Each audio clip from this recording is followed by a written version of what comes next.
Hello everyone, welcome to my YouTube channel. इस video में हम हिमाचल प्रदेश में जो पेंडिंग रिज़ल्ट हैं उसके बारे में बात करेंगे। तो जैसा कि आपको पता है कि एचपीएसएससी हमीरपुर भंग होने के बाद मैक्सिमम जो पोस्ट कोड के रिज़ल्ट आने वाले थे और वो मतलब जो है वो लटक चुके हैं। उसमें कुछ रिज़ल्ट आए, 5-6 रिज़ल्ट, उसमें भी 1-2 में ज्वाइनिंग अभी पेंडिंग है।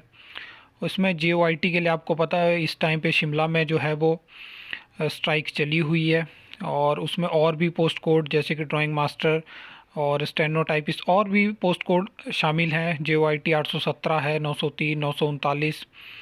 तो क्यों सरकार उन रिज़ल्ट्स को नहीं निकालना चाहती है जबकि अलग अलग जो विधायक है उनका सपोर्ट मिला? तो क्या हुआ कि मतलब पेपर लीक का मामला जैसे आपको पता है होता है हिमाचल में।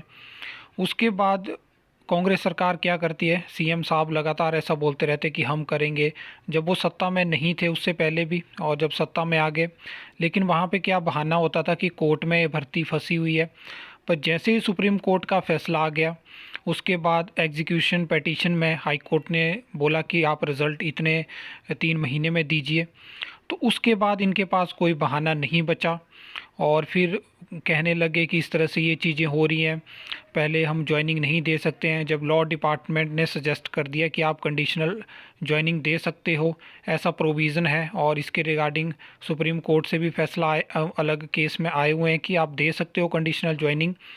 लेकिन इन्होंने सोच लिया है कि हमने ज्वाइनिंग नहीं देनी है। क्यों?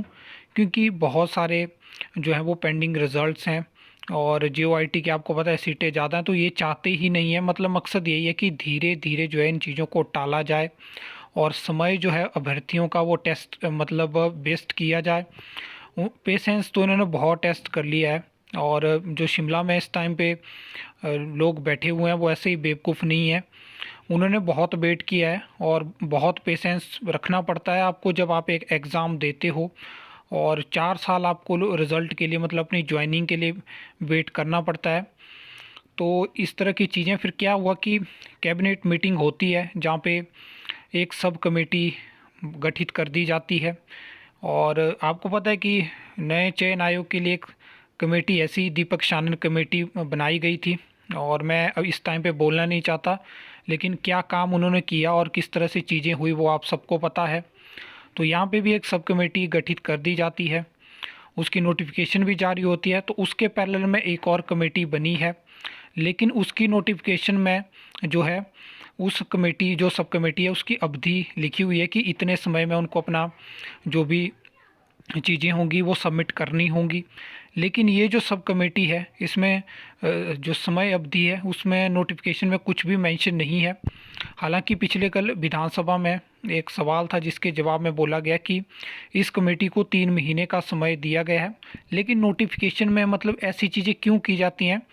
मान लो कि जो एग्जीक्यूशन पिटीशन हुई है, एग्जीक्यूशन पिटीशन में क्या लिखा हुआ है, जो फैसला है कि अगर सरकार इतने समय में रिज़ल्ट नहीं निकाल पाती है तो यहीं से ये केस आगे स्टार्ट हो सकता है।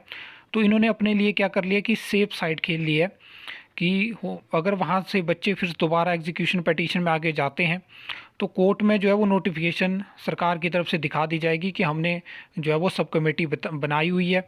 फिर टाइम का वहाँ पे इनके लिए कोई भी चक्कर नहीं रहेगा।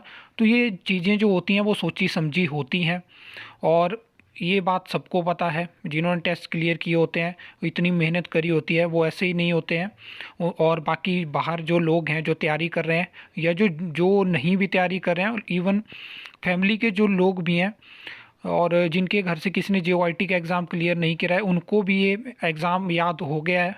ये सबको याद है कि जेओआईटी का कोई एग्ज़ाम है जिसका रिज़ल्ट पेंडिंग है। तो ये चीज़ें हैं। बाकी अब लगातार एक नई रिक्रूटमेंट या कॉन्ट्रैक्ट पॉलिसी की बात कर सकते हो जिसके लिए गुजरात में जो पॉलिसी बनी हुई है उस हिसाब का सरकार सोच रही है।